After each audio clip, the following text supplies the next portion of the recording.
Hello, I'm Rabbi Israel, the Rabbi at Miami Jewish Health. Our weekly portion, Behalotcha, is truly dear to my heart. Although it lies in the middle of the middle book of the Torah, it is a portion that taught me that any day can be a day of new beginnings. Let me tell you a personal story. Before I became a rabbi, I was an economist with a large financial organization. My last position with this organization was to be posted in a small country in Africa called Burundi. Burundi is a beautiful, beautiful little country. It has rolling green hills all over the place, and then has this huge lake. And the capital city where I was living, Bujumbura, is built on the slopes of these mountains, of these green mountains, as they come tumbling down on the lake. It was just beautiful. But this country has a terrible history that it shares with its better known neighbor to the north, Rwanda. It's been a land of war and genocide. And although when I was there, it was basically peaceful, although I have to tell you, once rockets started flying into the city from the hills thrown in by the rebels. But anyway, it was peaceful, but I was not allowed to bring my family. So for the 2 years that I lived in Burundi, my wife was in Israel. Long days and long nights, because I was alone. I filled these long days and nights with reading and learning.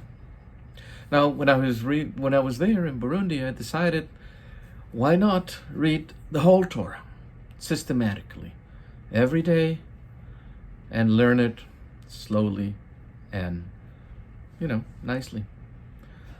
So I'd say, well, the Torah is divided into weekly portions that cover the whole year. So I would take a year. Every week I would read one portion, and then every day, since the weekly portion has 7 aliyot, 7 sections, I would read one aliyah, one section.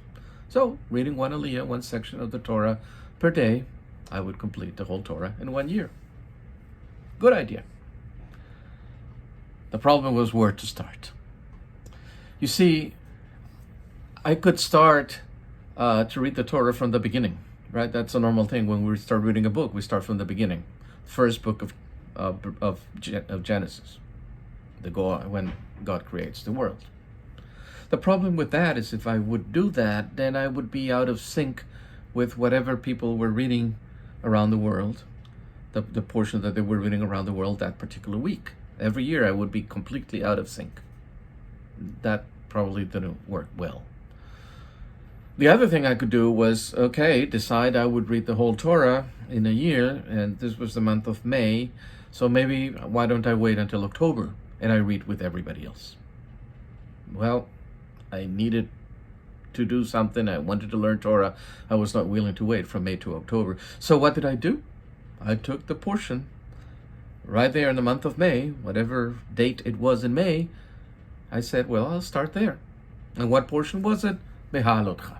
So this portion was the very first portion that I started reading, and I read the whole Torah in a year, weekly, day by day, every day an aliyah, starting with Behalotcha and ending with Naso, the portion that we read last week, which precedes Behalotcha. I did read the whole Torah that way. And I learned that any place is a good place to start reading the Torah. It didn't make a difference that I started in Behalotcha instead of starting in the first portion of Genesis. Now, furthermore, there was something in the portion that taught me that this was indeed the case, that any time is a good time for new beginnings, that any time we can start.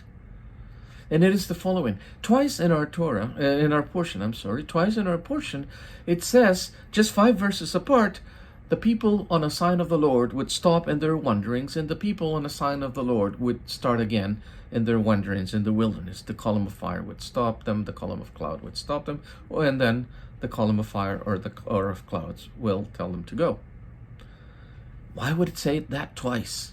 5 verses apart. Why repeat? No, says Ibn Ezra, one of the greatest commentaries. Of course, there's no repetition in the Torah.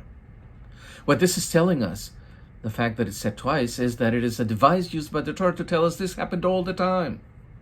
They went following the column of fire or clouds, and when it stopped, they would stop. And when it started, they would go again. And when it stopped, they would stop, and so on and so on and so forth. The problem was that whenever they got somewhere and the column of fire or the cloud would stop, they didn't know whether that was the end of the road. Maybe that's it. But maybe that's not the end of the road. And so they had to be ready for new beginnings, to start again. Every time they stopped, could be the end of the road. It could be the new beginning. And that's how it was. Every time they stopped, there was a new beginning. And so it is in our lives. Every time we stop, there's a new beginning around the corner. Every time we stop, it's like if we're trying to read the Torah starting from the middle of the middle, from Behalotcha. Anytime we stop, we can look into the future and say, I'm going into the future. I'm starting again. The Torah teaches us that. The Torah teaches us to look at the future with optimism, with the optimism that comes from knowing that new beginnings are always there for us, whether we are in Miami or in Burundi. Shabbat Shalom. May you have a peaceful Shabbos.